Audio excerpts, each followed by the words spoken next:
देवाभाऊ सगळे पक्ष चालवतात असं मंत्री मंगलप्रभात लोढा यांनी म्हटलं आहे। यावर आता मंत्री शंभूराज देसाई यांनी प्रतिक्रिया दिली आहे। आमच्या उठावामुळे भाजप पुन्हा सत्तेत आल्याचं मंत्री शंभूराज देसाई यांनी म्हटलंय।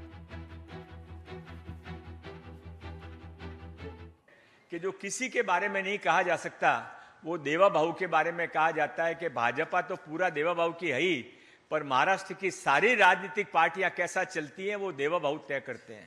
और ये हमारे राजनीतिक गुरु, इनके जो विभिन्न रूप हम देख रहे हैं।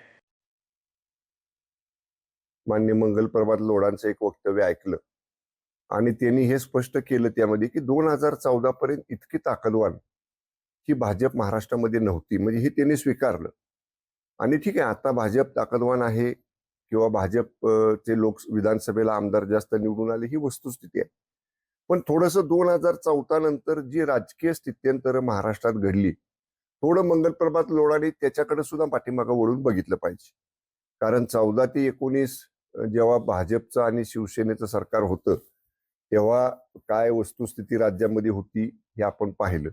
नंतरच्या काळात जेव्हा आदरणीय एकनाथजी शिंदे साहेबांनी कडक भूमिका घेतली 2022 ला आणि आम्ही 50 आमदारांनी आदरणीय एकनाथजी शिंदे साहेबांच्या नेतृत्वाखाली उठाव केला, तिथून खऱ्या अर्थानं स्थित्यंतर महाराष्ट्राच्या राजकीय परिस्थितीमध्ये झालं।